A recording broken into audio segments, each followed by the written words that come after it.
Olá, continuamos com o módulo 3 do nosso curso de Psicanálise Freud. No módulo 3 é sobre sexualidade. Já falamos uma primeira parte dos desvios sexuais e hoje vamos falar, não neste momento, né? Vai ser somente hoje, vamos falar de sexualidade infantil. Só para facilitar, se alguém quiser pesquisar mais, eu sigo bastante este meu livro.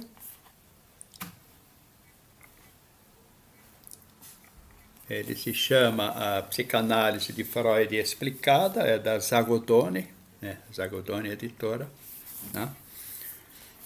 Se quiserem comprar, pedir nessa editora, de repente numa livraria, ou quem quiser pegar diretamente comigo, também tem alguns exemplares. Bom,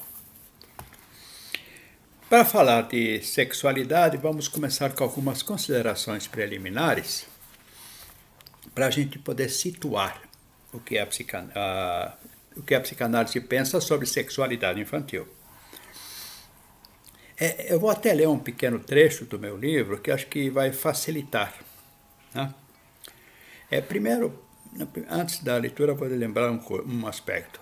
O Freud sempre considera que existe uma amnésia infantil, tá, que marca o adulto, ou seja, o adulto não lembra de tudo o que aconteceu que remete à sexualidade durante a sua primeira infância. Tá? Estou falando de períodos bem primitivos. São raras as pessoas que conseguem ter uma memória abaixo dos 4 anos, tá? Ou 5. E raríssimas as que conseguem ter memória de 2 anos, embora eu conheça casos. Conheci já um paciente que tinha memória de uns 9, 10 meses de idade, mais ou menos. Né? Mas, eu vou ler agora o textinho que eu falei. Freud aceita que o instinto no ser humano é primariamente equivalente ao que caracteriza a vida animal, ou seja, atua para assegurar a sobrevivência do próprio indivíduo e a da espécie. É assim a sexualidade no mundo animal, né? Que é a vida instintiva no mundo animal, melhor dizendo. Contudo, Freud propõe que no caso do ser humano ocorrem no psiquismo registros de satisfação que vão dando um sentido psíquico às novas experiências instintuais, o que não ocorreria com os animais. Então, isso estaria ausente no instinto original. Então, seria como que um instinto ou um registro psíquico que é adicionado ou agregado a um registro instintual que é relativo ao mundo, à biologia, ao mundo natural. Em decorrência, surge a possibilidade de se alcançar novas satisfações substitutivas de algumas coisas que já não pertencem exclusivamente ao que seria instintivo. São registros que surgem porque estão energizados, né, pela corrente libidinal. Corrente libidinal está referida à libido, né? A libido é o grande reservatório de energia que faz atuar toda essa vida instintiva em busca de prazer e evitação de desprazer. Né? E esses registros passam a marcar o desejo da pessoa. Ela busca realizar alguma coisa que ela sabe que dá prazer ou que evita um desprazer. Então, esse instinto original que a gente vinha falando, que está nos animais e que nós também temos, o Freud chama efetivamente de Instinct, né? Que é instinto em alemão. E isto que se agrega com a experiência instintiva, ele chama de Trieb. Trieb, da ideia de tráfego, de maleabilidade, de flexibilidade. Então, o instinto em si, ele seria extremamente rígido, você repetiria um ato. Tipo, o animal vai sempre procurar a cópula do mesmo jeito, o alimento, aquela coisa toda, e vai repetir o ato. Já o tribo que chega a nós, seres humanos, que já é um registro psíquico elaborado sobre o instinto, ele nos leva a uma variabilidade. Então, nós passamos a lidar com noções de prazer que na vida instintiva original não existem. O instinct, no português, é o próprio instinto, e o trieb, em português, é pulsão. Então, pulsão é um registro psíquico que ocorre a partir de uma experiência instintual, tá? Que passa a fazer um sentido psíquico. Então, inicialmente era isso que eu queria trazer. Agora vamos falar das etapas do desenvolvimento psicossexual. Eu vou apresentar aqui a página 90 do meu livro para que você possa ver, né, um diagrama. Esse diagrama, né, não sei se vocês estão conseguindo vê-lo adequadamente. Vocês podem ver nesse diagrama, lá embaixo na base, escrito à esquerda período pré-genital e mais à direita período genital. O período pré-genital corresponde às fases oral e fase anal. E o período genital corresponde às fases fálica e latência e depois genitalidade plena ou puberdade. Vocês que terminam ali, quando vocês veem esta letra A na base. Vocês veem também em cima a linha pautada pela letra B, que fala da passagem de todas essas fases através do tempo. E a linha C nos apresenta a evolução psicossexual. Vocês percebem que ela vai num crescente na medida em que etapas importantes vão sendo alcançadas e ultrapassadas. O período oral está marcado por dois verbos na obra freudiana. Um, que é o chupar, né? que em alemão é lutschen. E o outro tem sido traduzido como chuchar, tá? Que no alemão Freud usa o verbo ludeln. Tá? Então, esses dois verbos, essas duas ações são marca do período oral. Chupar, ou seja, dirigir-se ao seio para chupar o leite. Tá? E nesse conjunto da mamada vão acontecer muitas coisas, que aí o Freud usou o termo ludeln. Ludeln significa todo monte de movimentos, de ações que o bebê faz enquanto está mamando. A palavra lúdico às vezes me vem a ideia de que deve estar relacionado a Ludeln, mas eu ainda não consegui pesquisar isso suficientemente. Mas quando a gente pega a palavra Ludeln no alemão, e não está fora da língua oficial, mas a gente encontra em dialetos na Áustria e na Bavária, tá? E são regiões que Freud frequentou tipicamente, sua família e tudo mais, né? E hoje em dia, nos dicionários, o Ludeln aparece relativo a brincadeiras sexuais e também mulheres que seriam mais facilmente devotas de uma sexualidade mais aberta, tá?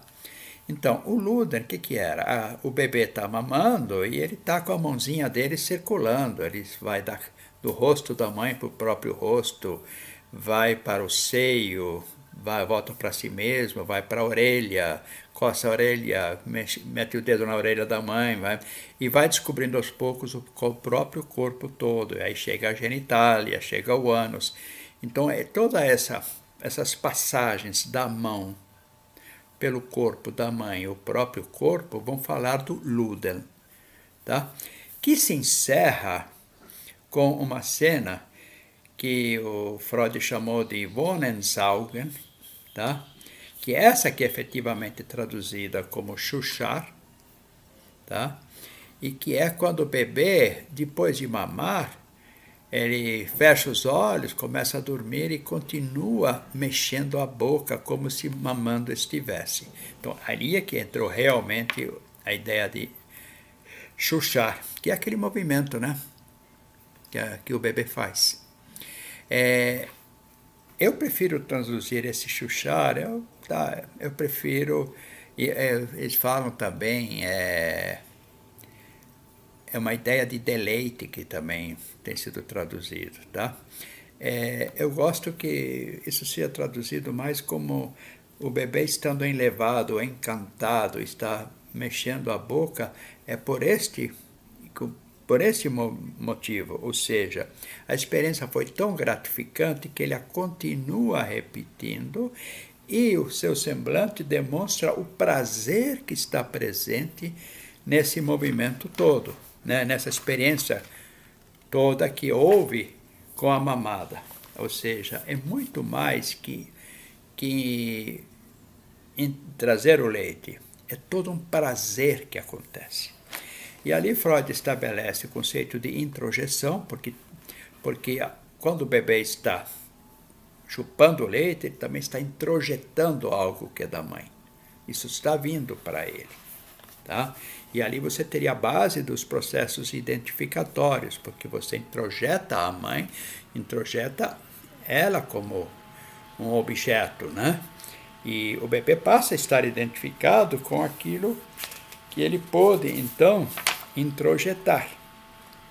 Né?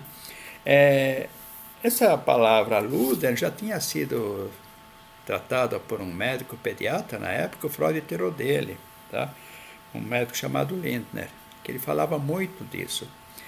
E houve também relatos na época de um certo Dr. Galland, né, relatando uma moça já de seus 18 anos que relatava o seu prazer em ter essa forma de expressar sexualidade pelo chupar. Tá? O termo que ele usa em alemão é chupar mesmo, tá? Não fiquem com história não. Tá? E ali o Freud também estabelece o que ele chama de autoerotismo, em alemão autoerotismos, que é isto que o bebê, no movimento do Luder, ele foi descobrindo o próprio corpo e o corpo da mãe. Ele percebe uma diferença a partir do movimento tátil entre o que acontece quando ele toca no corpo da mãe e quando ele toca no próprio corpo. E ali se desenvolve a coisa do autoerotismo. Você vai descobrindo um prazer no próprio corpo, que é quando a sua mão toca algo em si mesmo, que vai ser diferente do prazer de quando ele toca o corpo da mãe ou qualquer outro objeto. Então, o autoerotismo vai dar uma noção de prazer com o próprio corpo que fica marcada também. E isso está ligado ao movimento do Luder, né? Que eu já vinha referindo aqui. E o que acontece acima de tudo? Existe uma primazia das zonas labiais, né? Labiais e táteis, muito contato com a orelha, então tudo isso vai ficar como uma marca psíquica. Você mesmo adulto, você vai trazer essas experiências, né? Que você inconscientemente não vai nem ligar, mas na verdade existem traços psíquicos que ligam a experiência que você tem agora relativas ao período sexuais, que são relativas ao período oral, tá? Então, um aspecto importante para a gente também considerar é que esta oralidade, tá? Ela é, então, constituinte do psiquismo. São as primeiras marcas. E vocês notaram que a oralidade inclui muito mais coisa, inclui autoerotismo, né? Inclui a descoberta da diferença entre dois corpos, o do outro e o próprio. Isso é uma construção psíquica. Tem a questão da identificação com a mãe que está ali, né? Então essas ligações fortíssimas com a mãe já estão marcadas ali por essa introjeção, né? Então é uma marca que não há mais como retirar, né? Quando às vezes as pessoas falam nos processos, por exemplo, de adoção, são feitas argumentações terríveis, né? E pessoas que adotam acreditam que vão apagar o passado de uma criança ou que ali existe uma tábula rasa. Não, não existe não. O que ali aconteceu está marcado em definitivo. Então a criança que perde, né, o bebê que perde a presença desse objeto, ele vai estar marcado por uma falta para sempre. Como ele vai lidar com essa falta vai ser um problema para nós aí, portanto, a tratar. Mas a marca da falta vai estar presente, porque algo terá sido interrompido. Nesse momento lembro ainda que a fase oral também é chamada de oral sádica. Por quê? Porque o bebê também ele ataca o seio, né? Às vezes ele está frustrado, então ele ataca mordendo, por exemplo, né? E às vezes ele cria fantasias também de destruí-lo quando ele não atende a sua demanda. E também de incorporá-lo totalmente. Então existe uma base de sadismo nesse tempo da oralidade. Então, chegando ao fim, sobre a fase oral, né, ficou bem marcado que é a mamada, mas tudo que gira em torno. Né?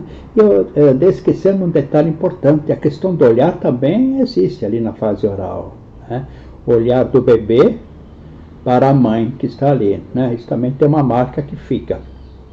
Então é isso, e na nossa próxima aula vamos falar da fase anal, que é a relativa ao controle.